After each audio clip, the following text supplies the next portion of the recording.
All right, today we're going to dive into a really structured system that's designed to help couples get out of those painful repeating arguments and, well, find their way back to each other.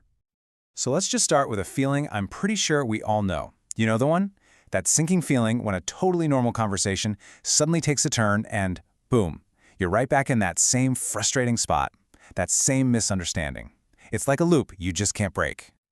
But what if I told you the problem isn't what you think it is? Here's a huge reframe. It's not about you versus your partner. It's not about who's right or who's wrong. The real enemy here is an invisible, unspoken system, a pattern that you're both caught inside of. Okay, so if it's a system, how in the world do you fix it? Well, we're going to walk through a process called the couples alignment session. And to make it real, we're going to follow the story of a couple we'll call Mark and Elle. Now, it's really important to get this straight. This isn't your typical therapy or counseling. Think of it more like a practical, guided reset. The whole point is to build clarity and a sense of emotional safety, to get to the real root of the problem without anyone getting blamed.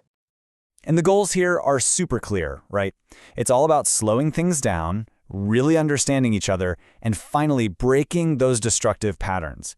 It's about creating a space where you can reconnect and figure out a future that actually works for both of you, without any pressure. All right, let's get into the heart of it. This is where we see how Mark and Elle started to make that invisible system visible. They literally began to draw a map of the emotional loop that was causing them so much pain.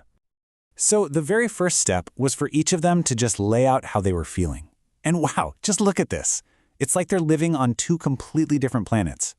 Elle is just beyond exhausted, totally overwhelmed, and Mark, he feels misunderstood, unsupported, and honestly scared of losing her. They're in the same room, but in two totally different emotional worlds. And then they talked about what they needed. And this is where the core problem just becomes crystal clear. Elle is desperate for rest, for space, for less pressure. Meanwhile, Mark is craving connection, support, a safe place to share his wins. Their needs are literally pulling in opposite directions. So from there, they started mapping the loop. Let's follow Mark's side. He gets excited about something and shares it. But Elle, being so overwhelmed, just shuts down. Now, for Mark, that shutdown feels like a punch to the gut, like pure rejection. And his response? He gets defensive, or he just goes quiet. Now, let's flip it to Elle's side. And this is such a key piece of the puzzle. She says, "I'm tired," but Mark, needing connection, keeps pushing the conversation. For her, that feels like immense pressure. So she shuts down, not because she's angry, but as a way to survive the moment. But of course, Mark sees that shutdown and thinks she's angry at him. And there it is. The loop just keeps going. And here it is, the big light bulb moment. They suddenly saw it. They weren't enemies. They were two people trying so hard not to hurt each other. But the very things they were doing to protect themselves were the exact things pushing the other person away. They weren't fighting each other. They were both trapped in the same system. You know, once you can actually see the trap, you can start to build a way out. So let's look at how Mark and Elle moved into the next step, creating a brand new foundation with something they called a conscious contract. Take a look at this, because the balance here is everything. This isn't a list of demands. It's a two-way street. It's, here's what I am willing to give, and here's the boundary I need you to respect for me to feel safe.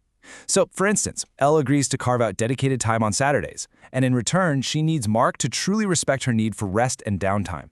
It's all give and take.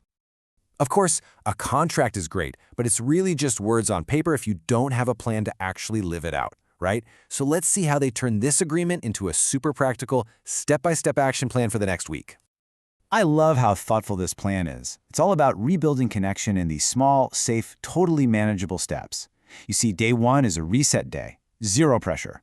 And look at day 5. This is fascinating. Connection without talking, just being together to rebuild that easy rhythm.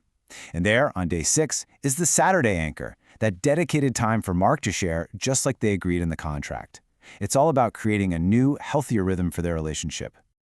And this just shows you the power of having a clear process.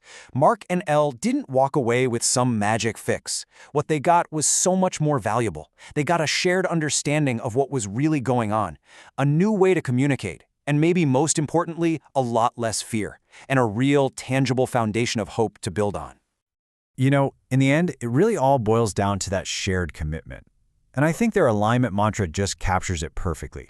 It's such a powerful reminder that it's not about finding the perfect person. It's about being two people who are actively learning how to build a life where you both can feel safe, seen, and, truly yourselves.